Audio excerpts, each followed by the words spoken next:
welcome to another broadcast. I hope you guys had another a great week as we are wrapping up the month of April. We are at April the 30th, 2026, you guys. And you know that means the next day is what? May. Oh my God. Can you believe we are like that close to half of this year already gone? I mean, can you believe that? Yeah, it's moving that fast. But anyway, we are here. We're not quite there yet, but we're here. And I hope you guys are having a wonderful week as we are getting into this last weekend. Well, it's not the last full weekend, but it's partial. As we're getting into the weekend, I would say the first weekend, I guess, of May. The last weekend of April was last week. So anyway, I hope you guys are having a great day and you had a great week. Today, we're going to talk about just a quick, hopefully this won't be as long as the other, usually we run about an hour and a half. This one, hopefully, I don't know if we're going to run that long. But anyway, there's just two things I just want to touch on. One is a follow-up. I did a video or videos a while back where I was just really raising the alarm. I mean, I'm not the only one. There were many other people as well talking about reading levels and particularly reading levels within the Black community with our young people and how we all need to be very concerned, when it comes to that and what that's all tied to. It's tied to our history, our recollection of our history, our legacy, all of that stuff. Reading is a very it's like a foundational thing. And boy, oh boy, unfortunately, we have a lot of work to do in that department. And so someone actually did a quick interview, and I want to share that with you, of some kids and just ask them to read just a simple paragraph. And man, I'll let it speak for itself. We're also going to we're going to continue our never ending conversation on mental health and how it's being trivialized within, particularly within the Black community. And this is something we need to take extremely serious. I found someone who's a licensed individual who does a very good breakdown, just really, checking a very popular person out here in the social media world who kind of plays in that area of mental health. But, you'll see what I'm talking about when it comes to that. So that's a very important topic. And the way she kind of broke it down, I just said, yeah, we need to watch that. Let's see. And then finally, of course, we'll wrap things up with some positive stuff, you guys. I've been, just very hesitant as of late. I said, I don't want to always come on this platform here and just talk about the negative stuff. And I talk about the negative stuff, but I try to wrap it up as, what can we do to fix it? But sometimes I just want to not talk about that. I would like to be that guy that goes on my e-bike and I'm like, hey, you guys, I'm going downtown. I'm riding this or that or whatever, but I'm not quite there yet. But yeah, but these are very important issues. And, but at the same time, there's some very positive things that are going on out there. So we'll be talking about that as well. But in the meantime, let's go ahead and get some music going here as soon as I can find it. There you go. That was just a song that we were playing. No, not that one, not that one. Let's see, where was it? This is it. All right, so we're going to give people time to get on. And welcome.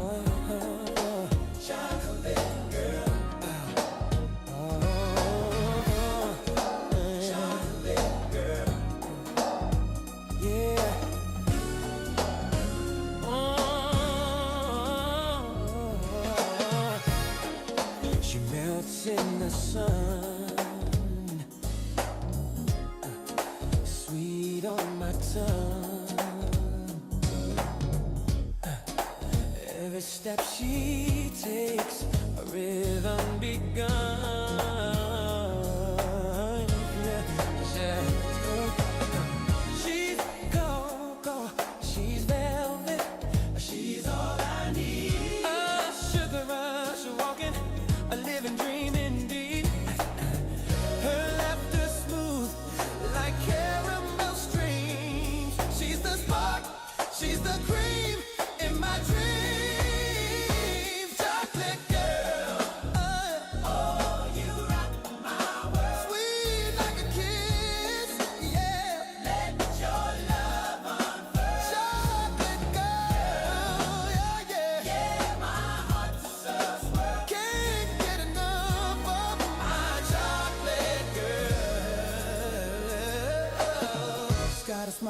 candy shop glow.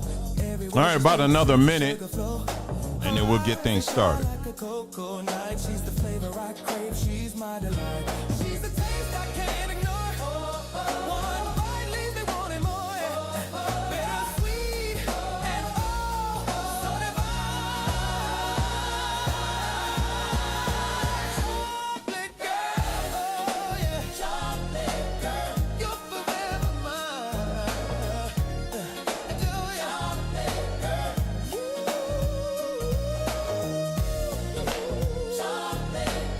Oh yeah, ooh yeah. Get enough, get enough, get enough. All right. Welcome again to another broadcast. Shout out to those in the chat. Good to see you guys there as well. And other people that will be joining us a little bit later there. Anyway, great day. Another great day, great week, of course. Lots to talk about as always. And but let's go ahead and get into it, shall we? Let's go ahead and get into it. First, let me bring up for you.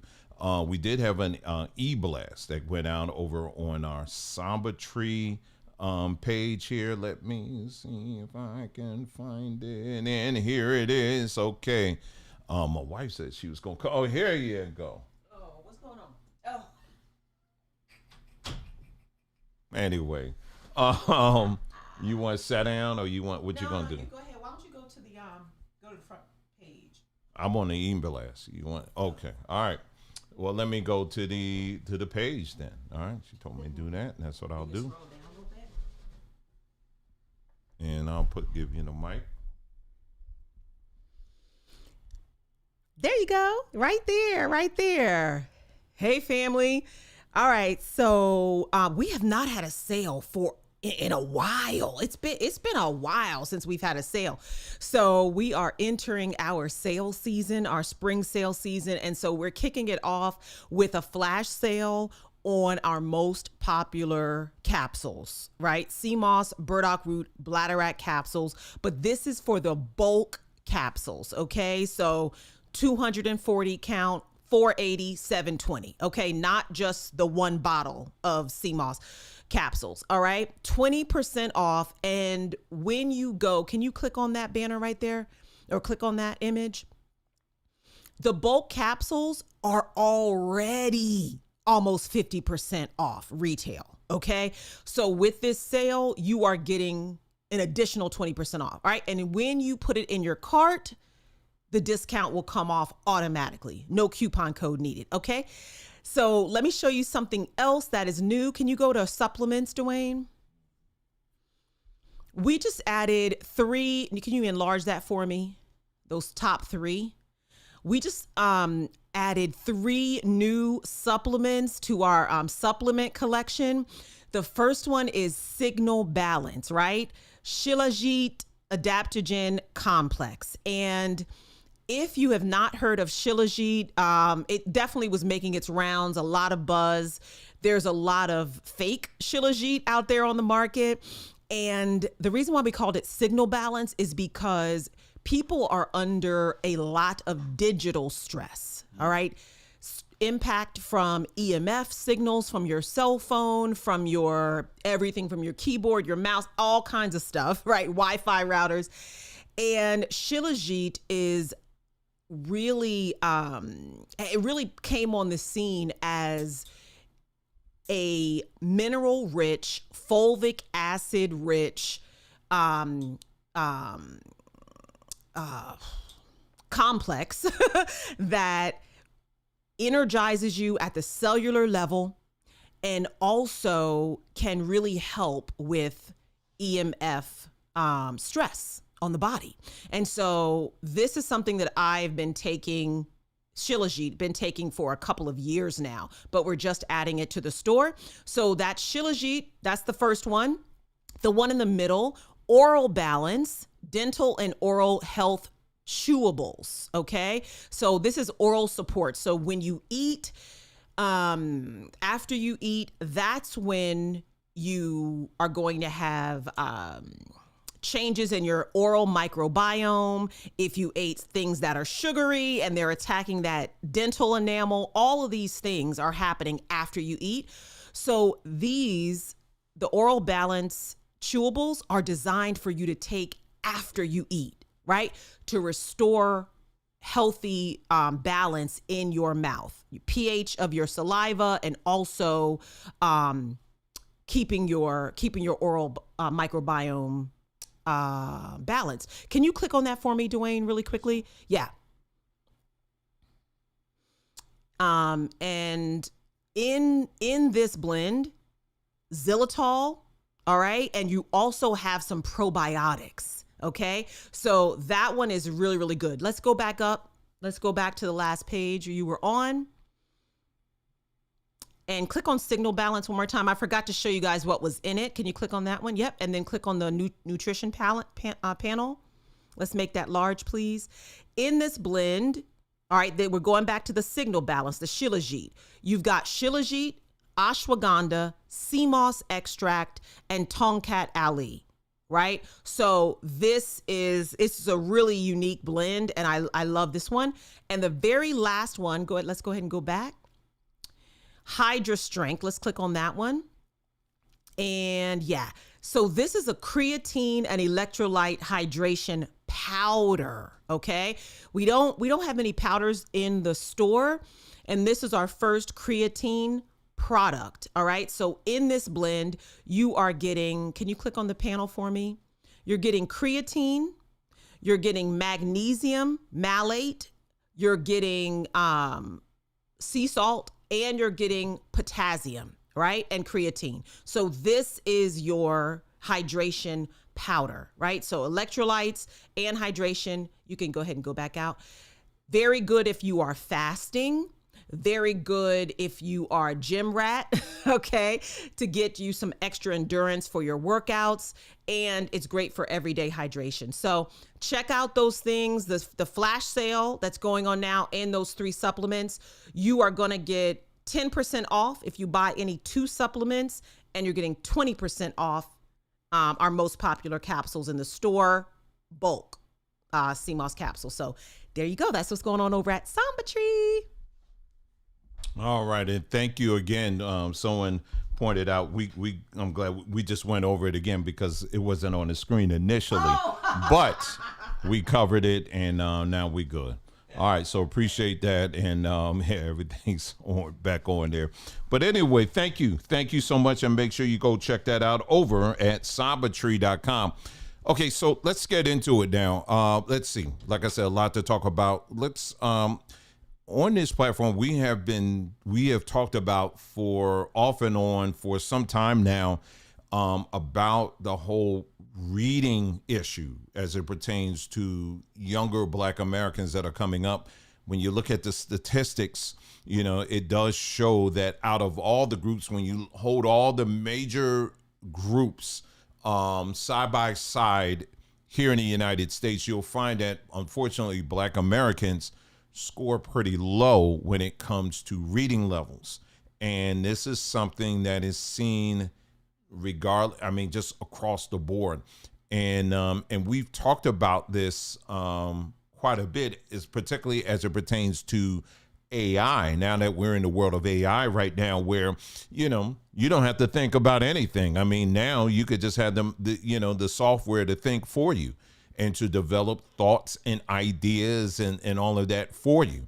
And so this makes a recipe for complete and utter disaster when you do not read. Reading, what it does to your brain when you are actually engaged in reading, it's actually, it's just a natural thing that we should be doing anyway as individuals, because it helps us to build our intellect, our reasoning.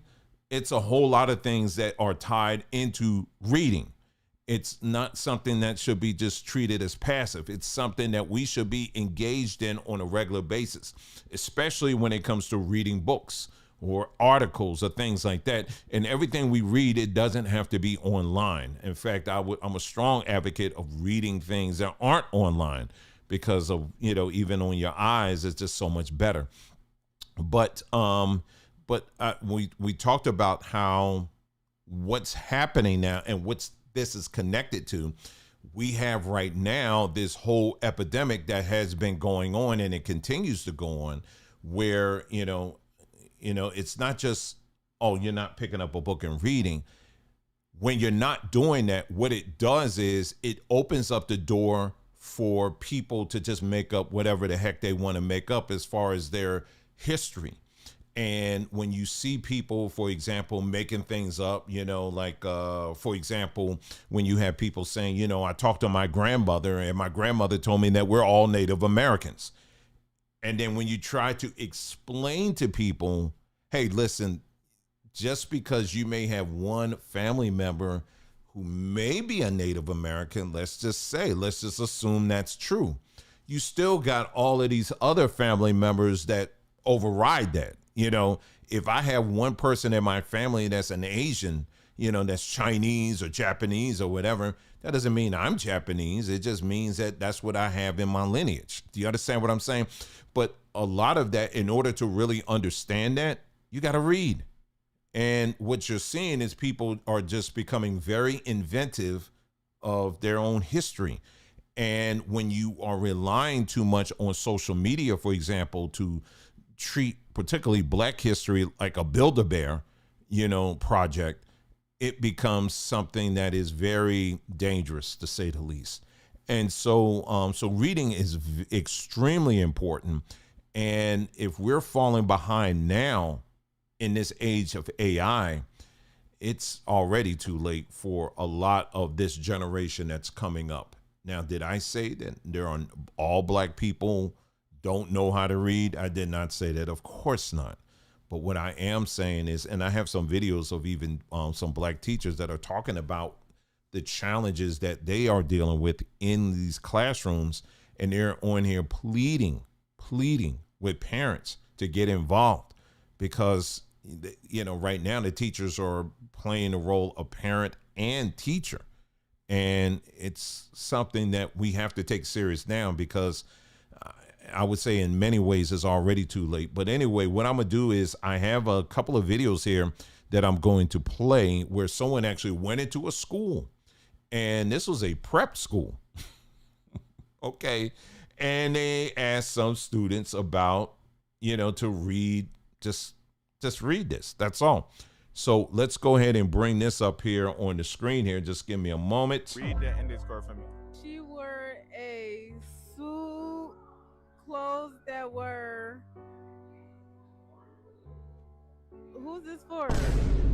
Extraordinary, but somewhat Gertrude? Now explain what that means. I don't know. She wore a sahalat of clothes that were extraordinary, whatever, bro, but somewhat gooch. What does that mean? She wore a lot. Wait, she wore. Bro, I don't know, bro. Can you take the card back, please? She wore a. Oh, baby. She wore a silhouette of clothes that were. Bitch, I don't know that word. I don't even know how to read. I don't know why I did. She wore a silhouette of clothes that were extraordinary, but somewhat gauche. All right, now what does that mean? I have no idea. Like his clothes was nice or something like that. She wore a. I don't know what this shit say. I don't know what this shit say. I don't know what this shit say. I can't read it. Can't read it. Can't read it. Cancel back. Read the ending score for me. She wore a suit, clothes that were. Who's this for? Extraordinary, but somewhat Gertrude? Now explain what that means. Okay, so that's one there. And then this is a prep school now. Like I said, I just want to keep it in mind. This ain't some, this is a prep school, okay? And this is on the spot. This is what this guy was getting, the results he was getting. Here's part two. He asked some more students. And what the fuck does that say? Why am I reading this? No, I'm not reading this. This is a whole bunch of bullshit. The colonel asked the choir to accommodate the governor's schedule. What does that mean? But he's asking the choir to accommodate to the governor's schedule, right? Yeah, in your own words. There's a governor's schedule, and so the colonel is asking the choir to accommodate to it. In your own words. I don't know, bro. The colonel asked the choir to accommodate the governor's schedule. All right, what does that mean? Right? They asked the people to sing for the governor's schedule. I don't know what this means. The colonel asked the choir to accommodate the governor's schedule. What does that mean? He asked the choir to accommodate. I don't know, bro. It means he asked him to read the schedule. So like, The colonel asked the choir to accommodate the governor's schedule. What does that mean? To sing with the governor. Read the end skirt. What the fuck does that say? Why am I reading it? Now, for those out there that will say, well, wait a minute now, you can find some white kids and they will get exactly, you sure can. But we're not talking about white children, okay? We're not, again, anybody out there that is, if you're that quick to pivot, the quick to do these comparisons, anytime we have these conversations and your first reaction is to basically say, but what about white people? Can you please stop with that? Please. Can we just talk? You know what I mean? Just us in this room. Can we just talk without having to do these quick comparisons? But they're doing it. No, I'm just talking basic survival. That's all I'm talking about here. That's all I'm talking about here. Okay? That's exactly what I'm talking. I'm just talking about basic survival 101. All right? These are things that we should already know to do. All right? And so, yes, of course, he can go to any other group, and I'm sure you look hard enough, you can find people that don't know how to read, right? Just like you can find some black students, and some I will be highlighting later on, that are very excellent students. You understand? So you'll find that as well. But what I am saying is that there is a growing majority that we have to contend with, that we're dealing with right now, that do fall into this category. Okay, we can't ignore that. All right, because a lot of times people want to just pivot and just stop talking about that. We need to just focus on the positive. I'm with that, but I think we need to talk about both. Okay, because if we ignore this group, because this group is one day going to be, interacting with you on the phone. If you got business you got to take care of, if you go to the store, you're going to be interacting with them. So, and there's a whole lot of reasons why we definitely need to be very concerned. And I just gave you, listed out some of the reasons just on a personal level. When you don't know how to read, your intellect is underdeveloped, right? It also lends itself, when you're reading, it helps you to think things all the way through. Some of the problems that we're seeing right now are people just flipping off, where they go straight to their emotions, but their prefrontal cortex gets bypassed all the time because they haven't exercised that. When you are opening up a book and you're reading it, you are actually going through someone's process on how they figured out things or how they built something. But when that's never a part of your routine, you don't know how to do that. So it becomes very natural for you just to react based on the moment. Why? Because that's what social media does. You understand what I'm saying? Let me find for you these, it was a couple of teachers who were pleading with parents. And let me see if I can find one of them here. Let's see. I have one here. I have one here. She's not directly talking about that, but let's see. If I can't find that one, I'll just play that one there. Let's see. It is. Oh, am I doing a bank scan? Let's see.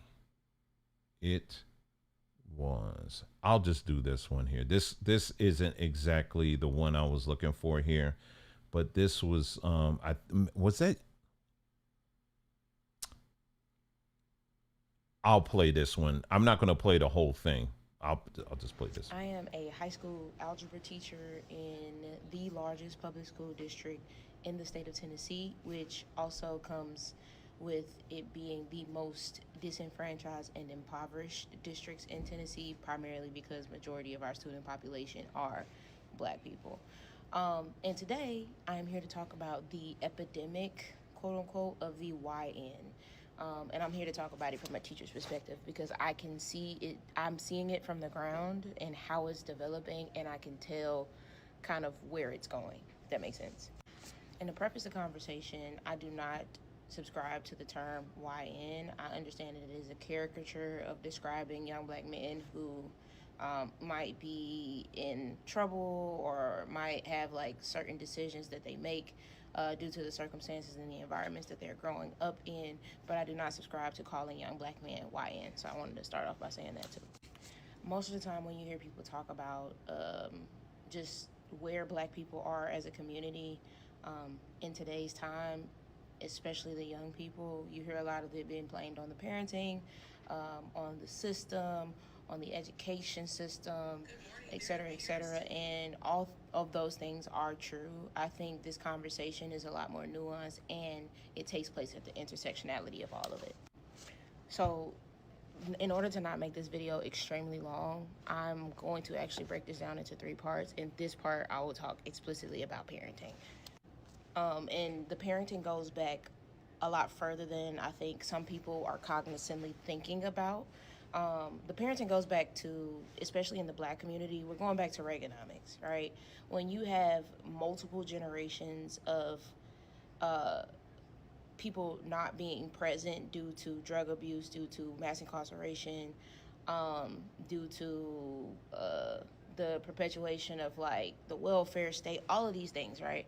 They create this kind of like dependency in this environment, and that is kind of what we're seeing the effects of trickled all the way down. I know these things happened 30 plus 40 years ago, but I think now we're starting to see the effects. So with the parenting explicitly, right?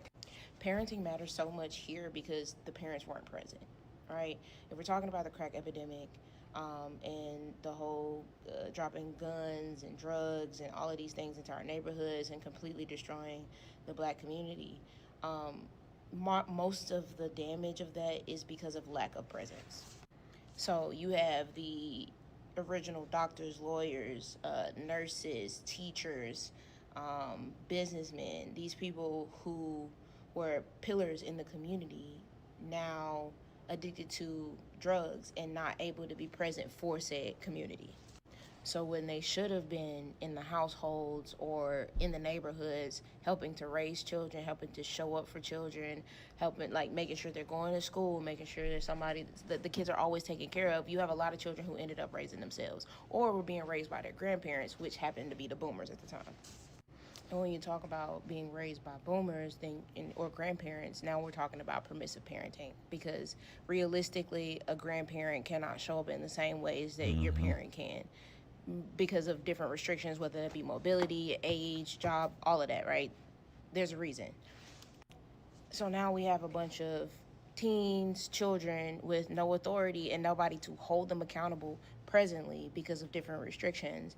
And then they continue throughout their life without presence, without accountability, without community. And then they raise and have their own children. And because none of that was present during their childhood, they don't know how to do that for the next generation. And then that happened with millennials and the older Gen Zs. And then now we're starting to see like this YN epidemic, quote unquote, because now we're seeing the effects of children who are born to parents who were not raised and who did not have presence in the community. So now this isn't a conversation about people's willingness to parent or their ability to parent. It's about, did they even have a foundation of what good parenting looks like? And I think that is what we're dealing with right now. And a lot of the whole permissive parenting, wanting to be your kids' friends, wanting to level with your kids more, I think is coming more out of the need to not feel how they felt about their parents, right? So they show up for their kids in ways that don't always encourage discipline, accountability, integrity, et cetera, et cetera. And then how that translates to the progression of like this YN culture is that you have an entire generation of people who are not considerate of others because nobody's teaching them to be considerate, because their parents had to fend for themselves, and sometimes their grandparents, their aunts and uncles all had to fend for themselves. We get this mentality of is you versus everybody. And then when you teach that to a child whose brain is not fully developed, then their children are already selfish in general because that's the natural. Sorry, so now you have a generation of people who are being taught to be individuals and to only think of self. So it is not necessarily that they have the desire to hurt others. It is the fact that they live in selfishness. That's it. It's because they don't have any reference point or any metric of what real morality, compassion, and empathy looks like, because they're being raised by people who had no empathy themselves as children. So how do you teach it if you don't experience it? And I know what you're saying. Some people learn how to do it, some people don't. But you can't operate as if everybody operates the same. And that's what we're dealing with right now. So that's the parenting aspect. I don't think that people are inherently trying not to be good parents. And I also think they're not making good decisions about whether or not they actually want to be parents. A lot of people have kids who don't actually want to be parents. And that's another thing that we're seeing. So that's the parenting side of it. I am a high school. So there you go. So yeah, so she gave I think a pretty good explanation of what's going on, what she's experiencing as a teacher. Now what you're seeing now, like they said, is that now we're living the children that we see today. The parents are of the generation that, I mean, you got parents now. It's amazing to see how many parents talk about, did you see this on TikTok, or did you see that on TikTok, or whatever? And it's not that older people can't be on TikTok, but it's kind of a mindset that's a bit immature when I see some of these parents here. And I'm just not just talking black parents. I'm talking even white parents. I mean, even where I live out here. I mean, when I see some of the parents out here, I'm like, man, I mean, the parents, the mindsets are like just so, it's almost like it's very competitive with the young people. You know what I mean? And this is a very dangerous thing, a very dangerous trend. And especially for us as black folks, because yes, white folks are doing it, but we can't afford to do what they do. You understand what I'm saying? Because it turns out even worse for us.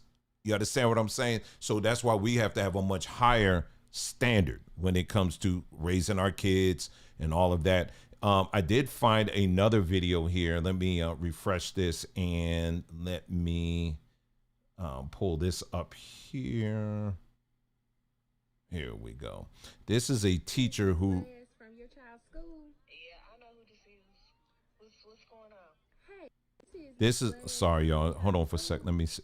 This is a teacher who recorded herself trying to reach out to a parent, and because she wanted people to hear what she deals with. All right, here we go. This is Miss Glass from your child's school. Yeah, I know who this is. What's going on? Hey, I was calling because I'm having a little bit of an issue out of your son today. He is not wanting to sit down in his seat, and he will not stop talking. So Oh my God, I thought he was sick. So y'all don't handle that?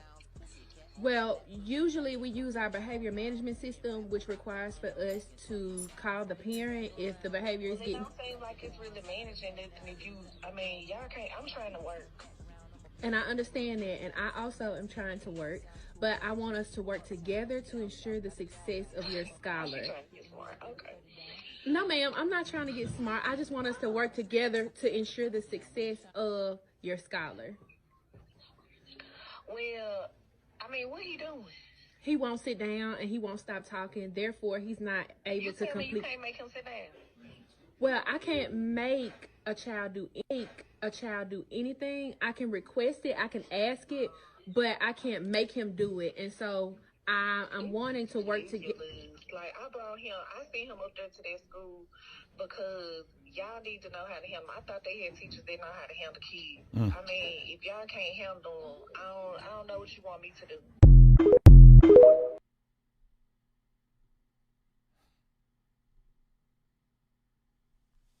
And trust me, there are many, many stories like that. Many, many stories. Folks, listen, this is something, like I said, again, with AI coming fully online right now. AI, a system, like I always tell you, it's artificial intelligence. You are the real intelligence.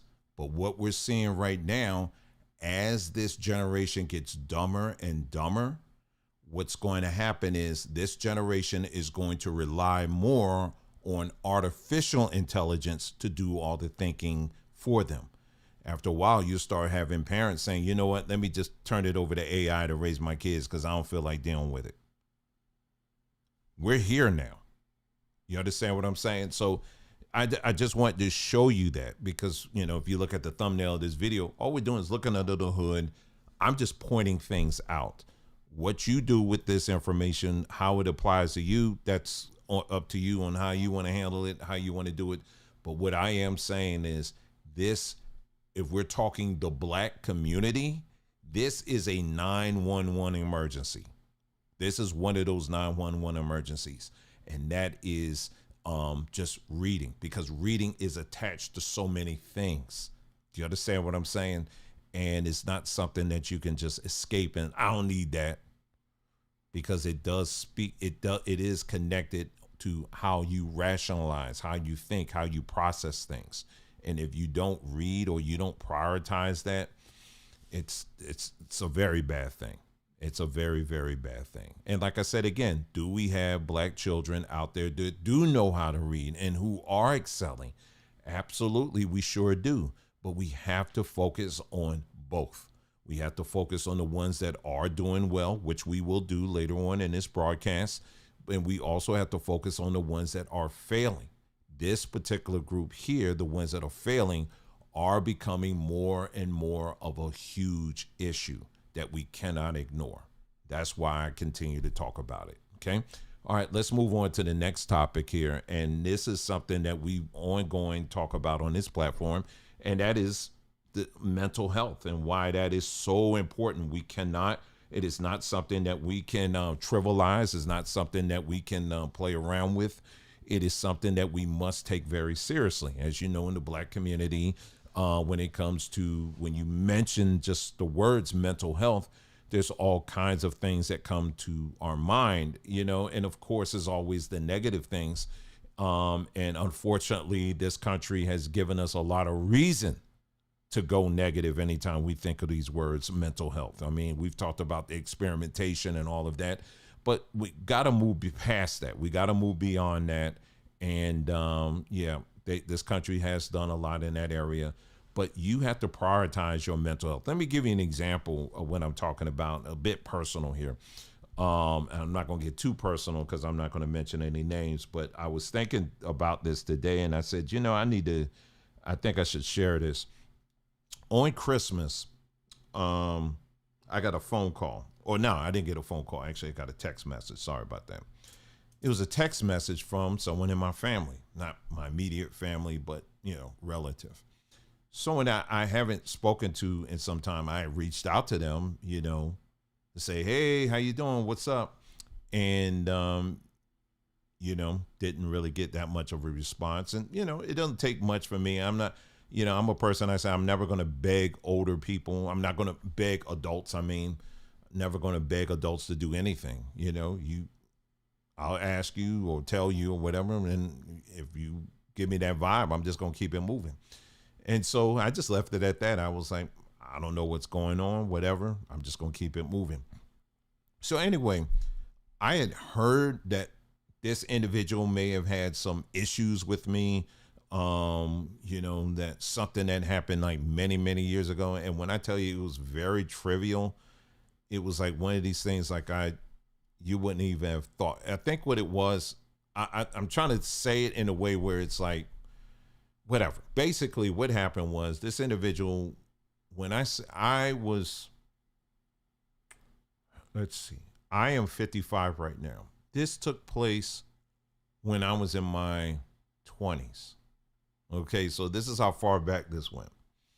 Anyway, we were living in this city, and this individual according to them, they said they had reached out to me and they said they wanted to come and visit. They said they were going to be in town. They was going to visit me and all of that. And so I was like, cool, we can meet up and maybe have lunch and all this other stuff.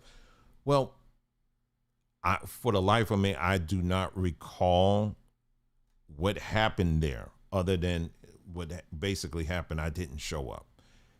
And they felt some kind of way about that, and they were, and what they did in their mind is that they connected it to some other things that they misread about me, and they created this whole narrative in their minds, right? And so, because this individual was saying, oh, he didn't show up because of this thing that happened many years ago. And again, it was very trivial. Like wasn't even, I didn't even think of it. You know what I mean? But this person made it into a huge thing, right? Again, I'm not party into what's going on in the theater of your mind. Okay. So anyway, again, I'm 55 years old. This took place over 30 years ago. Okay. Over 30 years ago. So just give you an idea.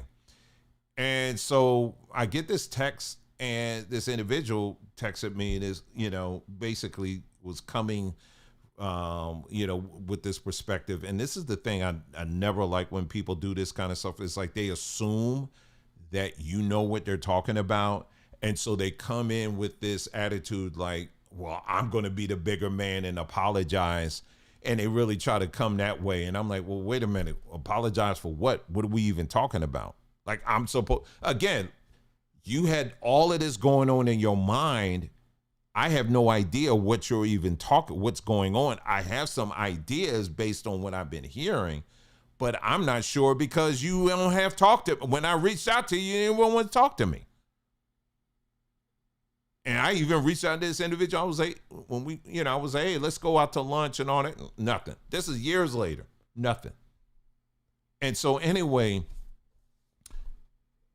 they came and was like, this whole, I'm no longer, I've made a decision that I'm no longer going to hold this against you. Right. That kind of thing. And I was like, what are you talking about? And so I basically I got him to explain in his own words what was going on. So I went on to explain. I told him, I said, well, first of all, I definitely apologize for that if that's what you said happened, because again, this is years ago. I don't remember that. I said, I do apologize. I said, but let me help you to understand what was going on during that time, which because I said that is very uncharacteristic of me. If I tell somebody, especially if they're coming out of town to, and he wouldn't come in specifically to visit me. He was going to be in town anyway. But if I tell someone, hey, let's go out to lunch, I typically don't forget things like that. You know what I mean? And I don't intentionally forget things like that. I never do that. Even if it was something like, dog, I sure don't want to go with this person. No, if I made a commitment, I'm going to be there. You know what I mean? That's just, I don't do that to people. I don't just stand people up like that. I don't do that. You can ask my wife, anybody that knows me. I don't do stuff like that. And so I said, well, let me tell you what was the things that was going on during that time that may have contributed to that, right? And so I went through the list. I mean, it was everything from, both of my mother-in-law and father-in-law basically were one was dying of cancer. The other one was very sick, in and out of the hospital. My own father basically was, in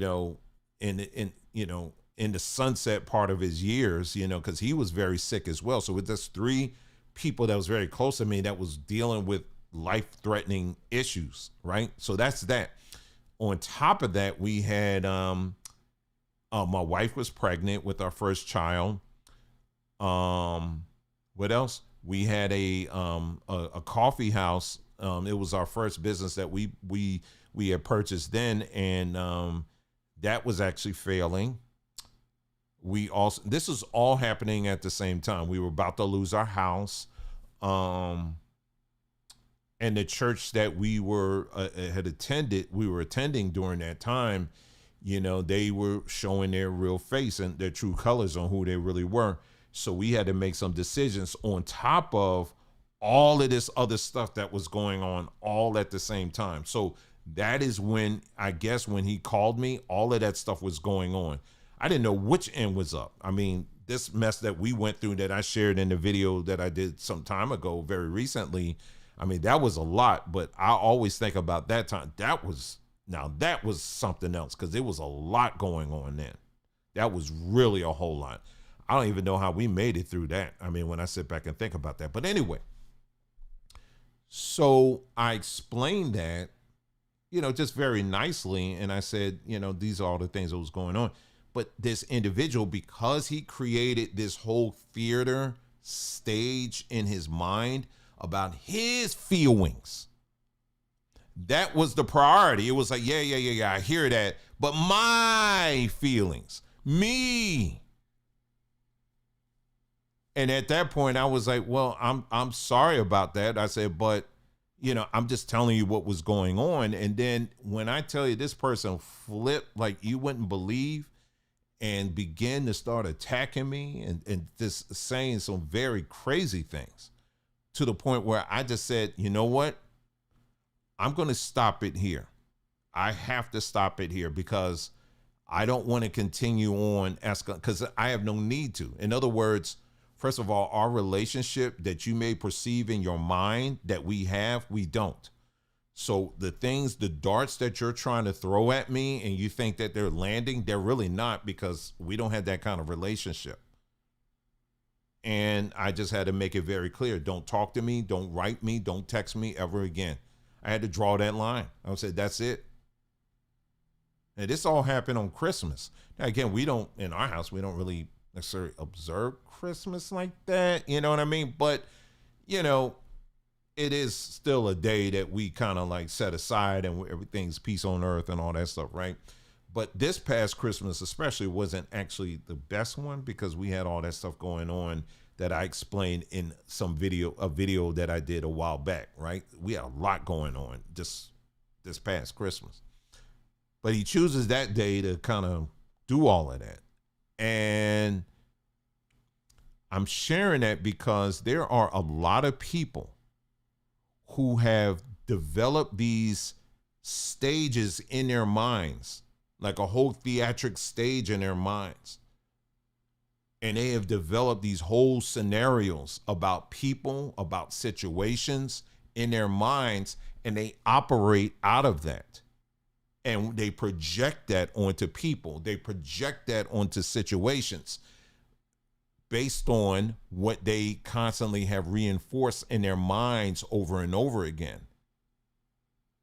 And so you see social media is filled with people who do that all the time. And when you insulate yourself, like what I was expressing in the last post that I posted on our community page, when you insulate yourself in this cycle where it's just an echo chamber of your own thoughts and your own imagination, you're a mess. And you got a lot of people out here right now that are a full mess because they keep feeding on themselves. They keep feeding on their own, literally you're cannibalizing yourself. You literally are eating off of yourself. You're not getting any kind of external perspective. Or if you do, the only perspectives that you have trained your nervous system to accept are those that sound just like you. If they sound just like you, and if they're saying the same things that you're saying, then they're okay. Then it's okay. I can hear you. But anybody else that's saying anything that's going to challenge you just a little bit, I don't want to hear that, because it doesn't match the film that I have on repeat in my brain right now. And so you can't do nothing with people like that. And so that brings in what this next thing, a couple of clips I'm going to share with, this one clip I'm going to share with you. There's this trend that we see right now. There's two things. There's a trend right now that's going on. It's coaching. Now, my wife actually provides coaching. No, but here's the difference though. There's coaching, and then there is licensed therapy. Now, my wife, on her webpage, she makes it very clear, I am not a licensed therapist. If we're doing our coaching session, If we come to a point where it's like, you might need some therapy, I will tell you, you need to go get some, we will refer you out, or I will refer you out. That's how my wife handles that. She never, ever pretends to be somebody's therapist. Therapy is something completely different, and it's something that is licensed, and there's a reason why it's licensed, and I'm going to play this clip where this woman's going to break this down. Well, anyway, there's this one individual, and last name is Bryant, Dr. Bryant. Some of y'all have seen her on some of these, these podcasts or whatever. And she calls herself a doctor, right? But when you dig into her credentials or whatever, is anything but. But yet she postures herself as a therapist. And you have a lot of people who are going to people, what they really need is therapy, but you're going to a coach instead. And this is a huge, huge space where you have a lot of people out here who are coaching people that need therapy, professional help. Okay. So what I'm going to do now is let me play for you this video where this licensed therapist is actually checking Dr. Bryant here. And so some of y'all, you see her face, you'll know exactly who I'm talking about. But she's very popular. She's out here. And but she's speaking as someone who is licensed and telling you the difference between the two. So let me go ahead and pull that video up, and let's take a look at that, because I thought she did a very good job in explaining that and why this is so important. As soon as I can find it. Hold on, it's coming. It is. I know I texted myself that. If I can't find it here, hold on for a second here.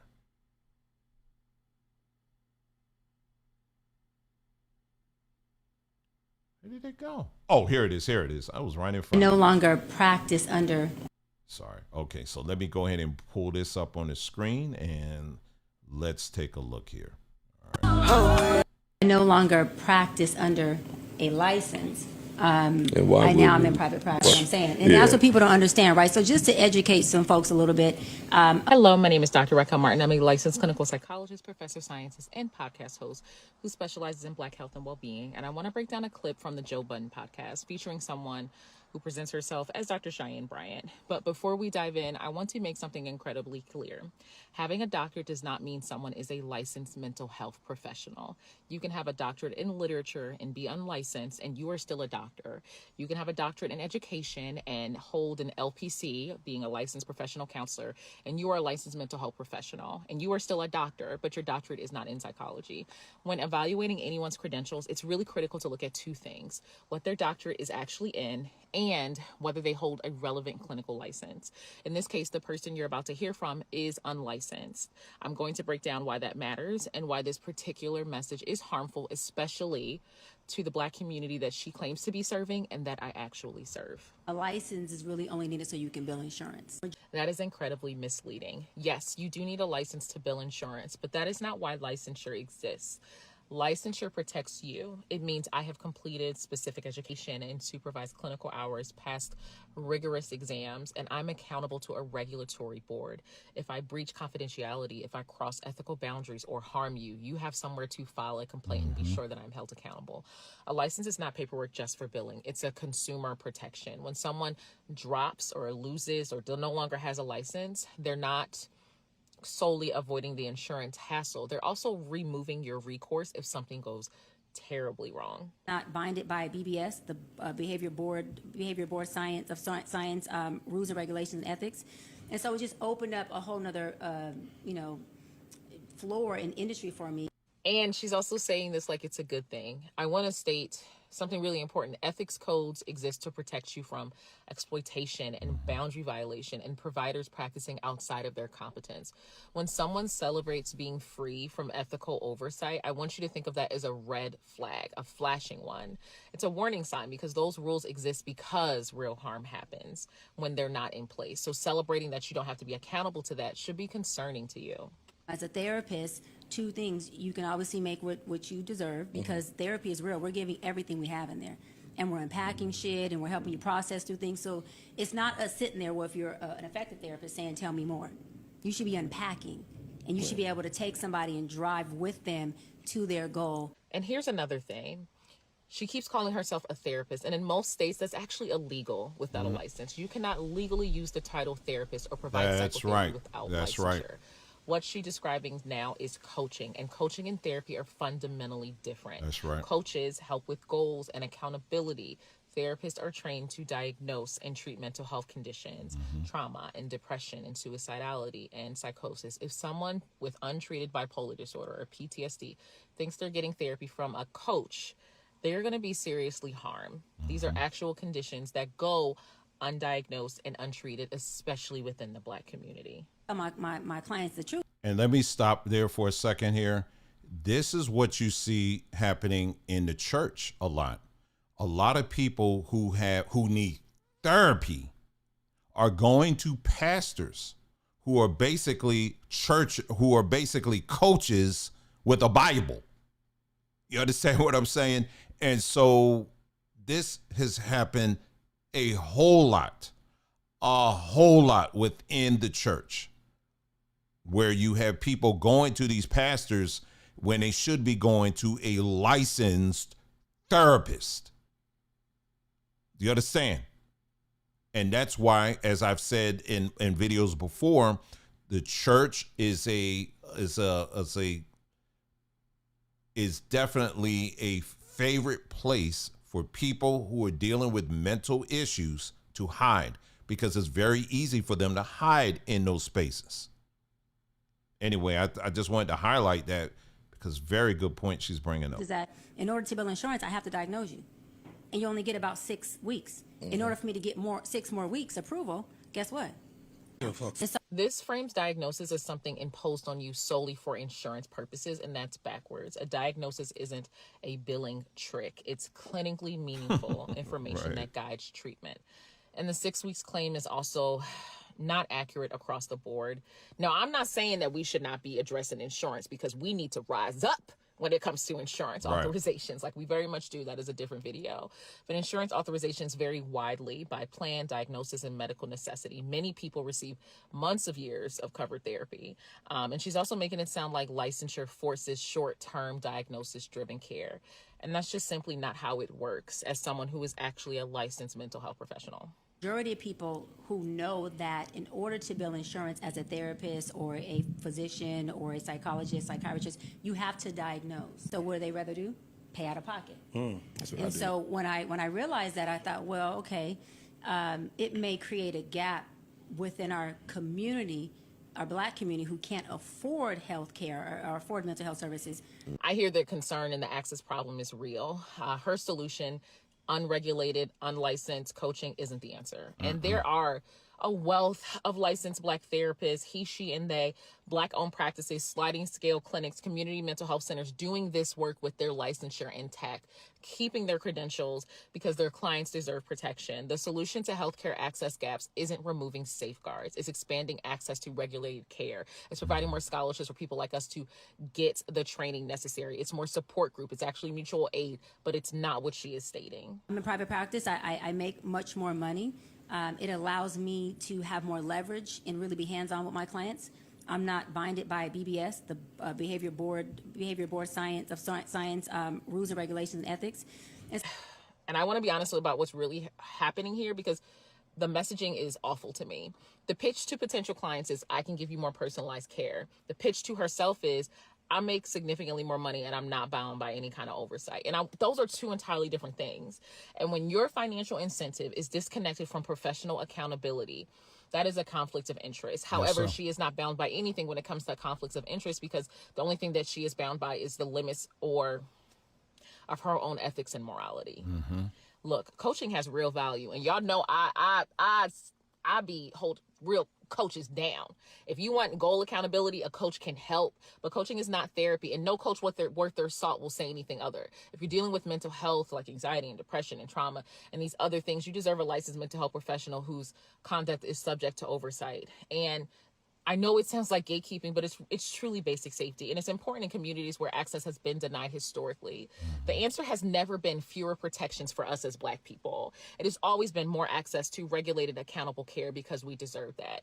And I also want to address that it took me some time to think about doing this video because as a Black woman, it's just been really, really tough for us as Black women. And as someone who states that they advocate for the Black community, he, she, and they creates programs for the Black community, is the founder of the largest mental health and education community for Black women in the country. I totally understand where we're at when I'm holding my programs and things of that nature. But I do want you to know that I always state that my Black love is also accountability. And being Black does not mean that when I'm dealing with other Black people, I'm pro-Blackness no matter what you do. That's just never going to be the case. So I don't want you to, I don't want to hear anything about like, oh, this is an attack on a Black woman. It's not solely, it was the aspect of supporting Black people was never about supporting just Black people no matter what they do. It's supporting Black people in love and also having accountability. And these messages are wrong, and they have been wrong, and they have consistently been wrong. And and as someone who has the size of a platform that I have, I think it's important for me to share psychoeducation and information because I understand the significance of it. And I understand the significance of it because I'm actually working in this field. This is a really harmful message. And I do understand that there's this aspect of like things are entertainment, but these things are harming us. And I know they harm us because I'm actually working in the field. I am a doctor who creates content, but I do want to state that when I say the titles in the beginning of my video, I'm actively doing that work. I'm actively conducting research on Black identity development and mental health and well-being of the Black community. I am actively practicing as a licensed clinical psychologist and see patients weekly and have been seeing patients for over a decade. I am actively a professor and working with youth. I am actively a health educator when it comes to training clinicians in cultural humility so that they can serve us better. And I think one of the reasons why a lot of individuals will say it's not that deep or state that it's just entertainment is because one, you think mental health in psychology is just folk wisdom, and it's not, it's a science. Mm-hmm. And two, you guys are very insulated from the field that you claim to be discussing because you don't work in that field and you haven't in quite some time. But as someone who walks into the offices and sees the clients and goes to the talks and does the community programs, we are struggling. And these little entertainment only pieces that are spreading misinformation, you're doing more harm for the Black community than you know. And the reason why you don't know is because you're so insulated from the Black community. You just sit in front of these mics and you make all these money and you do all these Patreons and you wear these crazy hats and you do all that. But I would actually say I don't see these kind of places as pro-Black. I don't. And the only way you would know that is if you did the work that I do. And you're never going to, because one, you're not qualified. And two, it would break you down. It will break you down every single day. I've never heard so many people saying licenses and degrees didn't matter until more Black people started getting licenses and degrees. I no longer practice under a license. I'm in private practice. That's what people don't understand, right? So just to educate some folks a little bit. I think that's it. Yeah, I think that was it. Wow, there's just a lot there. Mauricia, I think you just let me know, put in the chat or whatever of your license and all of that. But we definitely been sending people, telling people go check out her channel and all of that because she drops a lot of great information there. But you can see in the chat here, that she's definitely letting folks know that there is, just echoing the sentiments of what this woman was saying here, which is all very true. And that's why I wanted to share it, because there is a distinct difference. You have a lot of people who are turning to coaches when they should be going to licensed therapists. And when you think about a lot of the trauma and stuff that many of these families are dealing with, they look, there's a lot, like even this individual that I talked about in my family, this individual needs therapy. Yeah, she said, yes, sir, I am a licensed marriage and family therapist. So that's someone that you should talk to. You know what I mean? Someone that's licensed. And so everything she said, it's not, what the license means, it's accountability, right? It means accountability. In other words, if Mauricia was to get out here and just start saying whatever off the top of her head, and I hear it, and I'm like, oh, I'm supposed to do that. And if it's something that's not in alignment with the standard, and I go off and do something crazy, right? She could be held accountable to that. And that is what is needed, accountability. People are afraid of that. And so we look for these ways that we can do go the back room, so to speak, right? That's why you had all of these PhDs, these doctor mills, where all of a sudden everybody's becoming a doctor. And then when you find out the details, a doctor of what?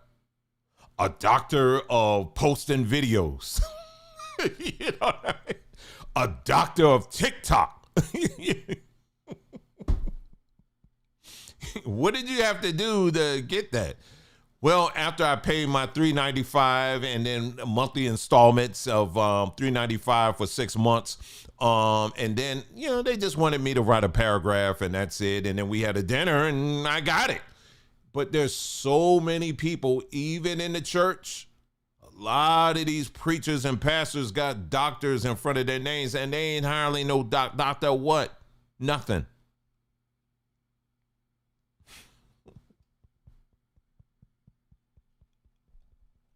It's sad, but like I said again, a lot of these people are on social media and they're giving that kind of advice like that, and they're wrapping it in therapy. You can't do that. What we do here, for example, on this platform, we point to some of the problems that are out there, right? But we can only go but so far with that legally. You know what I mean? If it goes any further than that, that's why I always say, hey, listen, we can go further than this, but you need to go to somebody that's licensed to really diagnose that stuff. We get emails and stuff from people all the time that may have some issues and stuff that's going on and need help. They need real therapy. There's a channel that I have been watching off and on.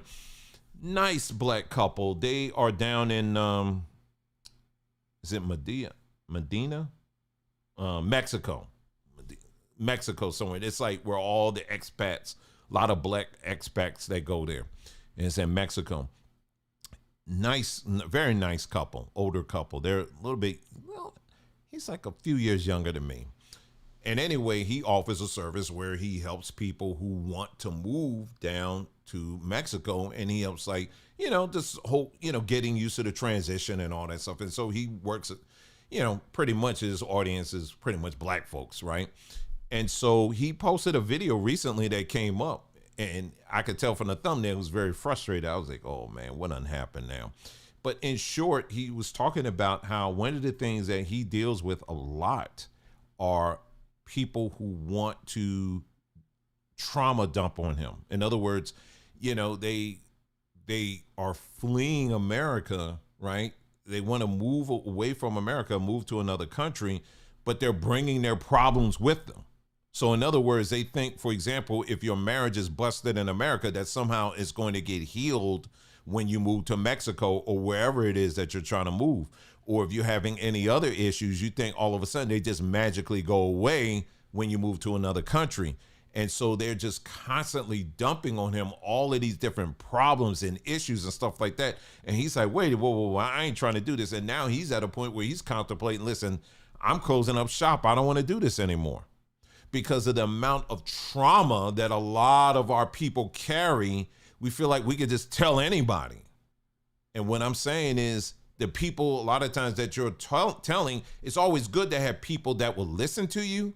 But see, here on this platform, we want to see you get help, because just trauma dumping on social media, all over the place, that's not helping. All you're doing is contributing to a cycle of people who are just as broken as you are, and you're just going around looking for confirmation. Yeah, I'm broken. Oh, you're broken too? Come on, let's link up. And then it's just like you just keep linking up to all the broken people, and y'all just going in one big circle, and then you just keep linking up. You're just going in one circle. Nobody's getting healed. Nobody's moving forward. You're just going in the circle. What we're saying is it is time to stop that. It's time to break that cycle.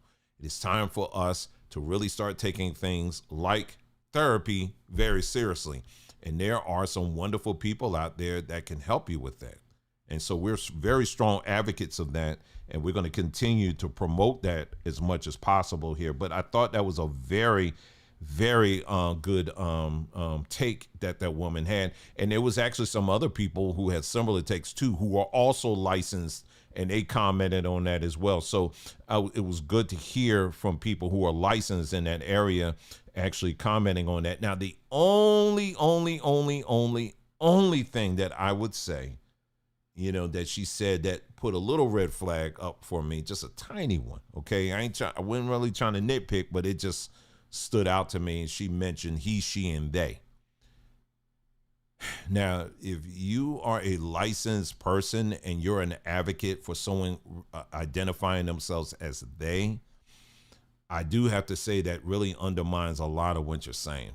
I mean, just on that, you know, if that's what she meant by that, and I can only assume that's what she meant by that, that really does identify, because basically what you're saying is you advocate someone identifying themselves with multiple personalities. I'm a they. I identify as a they. And that right there, I have some very strong, you know, opinions about that. And, you know, I just can't simply co-sign on that, because that in of itself is an issue of its. That's a whole nother issue that we could talk about, or we have talked about on this platform.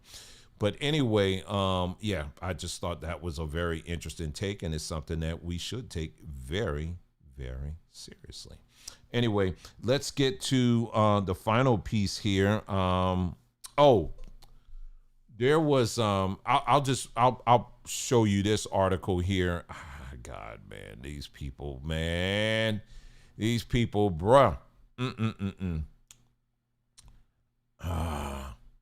Do I even want to read? I don't even want to read the article, y'all, but I'll just bring it up here on the screen here real quick. Gabrielle Union. Look at what this woman is saying here. She said, after decades of living with PTSD, Gabrielle Union says targeted trauma therapy changed everything. Her 34-year healing journey highlights the barriers many Black women face in accessing care. I said, hold on a cotton picking minute here. Hold on.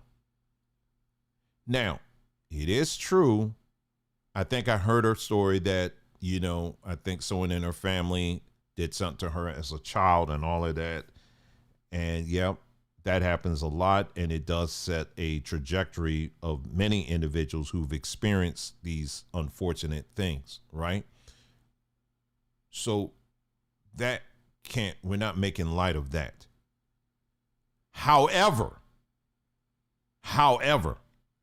this woman basically was involved in and responsible for helping to break up a marriage, right?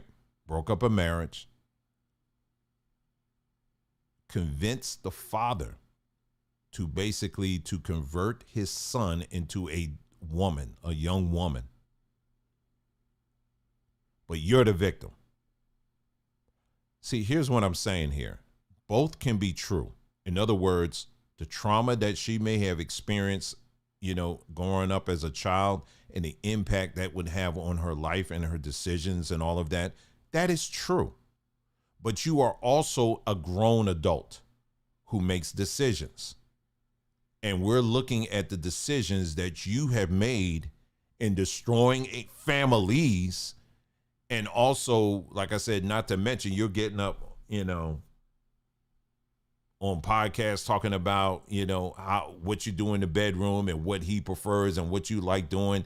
I mean, stuff that normal people will find very embarrassing, but you call it freedom, sexual freedom. And then you're going to convince this father to convert his son to act like a woman. See, like I said, again, you're dealing with a whole bowl of issues here. Like I said, both can be true. We're not minimizing what she may have experienced as a child, but we also not dismissing the choices that she made as an adult. It's the same thing applies. It's the same logic I use for this lieutenant governor who offed himself and his wife recently. Now, this man, truth be told, let's just say, I don't know too much about this man, but let's just say maybe he grew up in a household where his father was very abusive and that's all he saw. But am I going to say that, well, we have to take that in consideration, so let's have a heart for this man? No, he made a decision. He made a choice as an adult to do what he did, and it's wrong. If he survived his suicide attempt, well, in this case, it succeeded, but if he didn't succeed, he would deserve to be under the prison and dead. You understand what I'm saying? So there are a lot. Reason why I'm highlighting this is because there are a lot of people out there that do a lot of damage, and they're doing a lot of damage. But then when you want to when it's time to set them down, all of a sudden now they're a victim. No, yeah, you went through some stuff, but you also got to be held accountable for the decisions that you made. You understand what I'm saying? Both can be true. And there are a lot of people that take the same exact posture that she takes. And that's wrong. That's very wrong. But I just wanted to highlight that. Anyway, let's go to as I promised, we're not going to just end off on the negative. There are a lot of positive things that are going on as well. Let's take a look here. Let me go into my folder here. Got a couple of good things here. This is a young man here in the great state of Georgia. And let's read his accomplishment and what he has been able to accomplish. 4 years ago, Roland Lee Tate Jr. of Henry County, Georgia, made history by completing 21 AP courses and becoming his high school's first black male valedictorian. His achievement still stands as a powerful example of discipline, ambition, and breaking barriers in education. So congratulations to this young man here. So glad to hear that. And let's move on to the next one here. I think we have another student that we can give a shout out to. Let's see. Here's another one, this young black woman here, young black girl here. Here we go right here. Honey Cooper, a 10-year-old black girl in the 4th grade from San Bernardino, California, is now taking college courses. Well, congratulations to this beautiful young lady. And that's so good to hear that. Let's see what else we have here. I had some other ones. Here. I collected them. I put them on another folder here. But anyway, let me go to this here. Oh, wait a minute. What was this? Let's see. Oh, as always, we want to give a shout out to our parents out there who have children who have special needs. I can only imagine. I can only imagine the amount it takes to be a mother or be a father, and to, you're really doing the best you can to raise your child up that has these challenges. I can only imagine, but I tell you what, for just sticking in there and hanging in there, you guys are awesome. I mean, that's all I could say. I mean, to be a parent, to be able to handle that, you guys are awesome. You're an awesome person to be able to do that, and I really do mean that. And here's an example here of a mother here.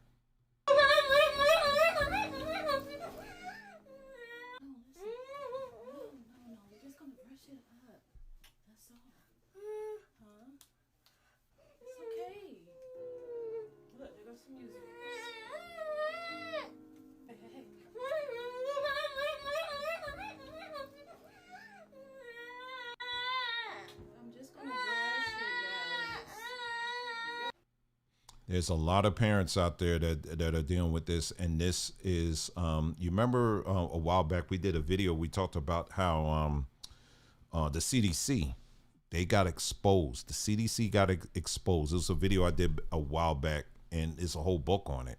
very detailed. They got exposed for what was it? Was it autism or ADHD? It was one of the two. They found that basically in the vaccines, the mRNA vaccine, it was no. It was some vaccines that were going out, and it was the impact that it was having, especially on black boys. They were seeing a high rate of, and someone can, chime in the comments. It was either autism or ADHD. I'm trying to remember right now, but it was one of the two. But there was a direct correlation between the vaccines that these children are getting and that rate of, this disease, mental disease. And it was, it was a big case, but they, media and everything, they did what they did to, to bury it and to all of that. But it's a very, very, very important thing, especially, like I said, again, how it came out to where it had that black boys were being the most impacted by this. Folks, listen, if you have small children, and I know these doctors tell you got to vaccinate all your children, don't do it. That's only, I will say that I will go out there and tell you that don't do it. Please do your research first. At least do that. Ask questions, a lot of questions, but I personally would not do it. I mean, we did it with one of our children. This was before we knew some of the stuff that we knew now. And about halfway through that first child, we were like, no, there's something about this ain't right. And we stopped, and that was it. And our children are fine, y'all. They are very fine. And, but yeah, so, but parents that deal with this, I'm telling you, this is becoming more and more of an issue. The more and more they push these vaccines, this is going to become more and more an issue, on top of some of the other things that we talked about here. And so, we got to figure some things out. You know what I mean? So anyway, I just wanted to highlight that because they can't be talked about enough. They can't be supported enough and loved enough, and we're just so proud of y'all. And I cannot express that enough. Just know that there are people out here that do see from a distance. In fact, I was in a store the other day with my daughter, and this lady, she had her, my daughter, she went in there, and they have like coffee in there. It was like a convenience store, but it was like one of these like really cutesy, boutique kind of convenience stores. They had a little bit of everything. My daughter went in there to get some coffee, and I'm just standing around looking at some of the products. All of a sudden, I hear something smashing. I was like, oh, snap, what happened? I turn around, and I hear something else smash. Then I hear this little boy sound like he was yelling or something like that. And then the mother I saw out of the corner of my eye, you could tell she was so embarrassed, and she was doing everything she can to get him out of the store quickly. And then right before they left, then he smashed something else. It's, and I just really felt for that mother. I was like, man, I can't even imagine that, but yeah, this is a real thing here, real thing. Anyway, let's move on. Here's another child here, another one of our beautiful children here, and she is showing that she was able to figure out how to get out of her chair. Let's take a look at this one. Okay, go ahead. Can you grab hold of that? You can do it, Mama. Yes, go ahead. Woohoo! Look at that. Look at you, Mama. Go ahead, girl. You did it. Go ahead. It starts with that, one step at a time. It starts with that. Starts with that. So proud of that. Anyway, let's move on here to. Would this play? Here's a little girl here taking her first steps without a walker for the first time. This is an older video. I've seen this one before.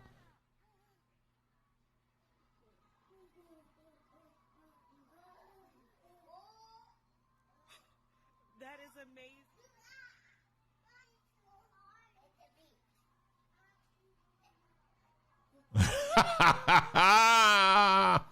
Oh, That's so dear. All right, let's move on here to the next video here. Let's see. Here is a father. Now he's in a wheelchair, but look, he's there for his children. And that's so dear and sweet to see. This one has no sound to it. But I saw this, I was like, wow, that's amazing. Good to see these things. I tell you, when a father really loves his child, there's nothing that they won't do to make sure that they are there to protect and to love that child no matter what. And the same thing for a mother too. It's just something that is just put in our hearts. And when that is taken away from a parent, it's like you're just literally ripping our souls out. It's really something. Anyway, move on here. Did I play that one before? I may have played that one before. Okay, let me see. Oh, I see what happened there. Okay, let's go to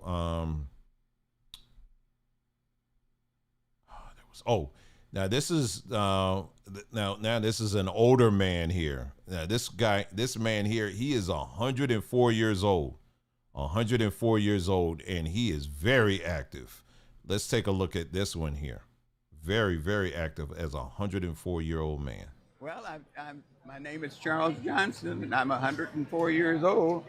I'm from Phoenix, Arizona, originally from Clarksburg, West Virginia, but Phoenix now. And I think this is my 4th time here. I don't know if I'll make it 5, but I'll try. You know what I mean? This is one of the joys of my life, of being this. It used to be golf. This took the place of golf. So and I've met so many good friends here. I love to tell people that I'm an archer. To tell people I'm going to Vegas means a lot, because I called some of my friends this morning. I said, I'm in Vegas. I'm to the archery tournament. Oh, yeah. So it's very exciting for them and for me, too.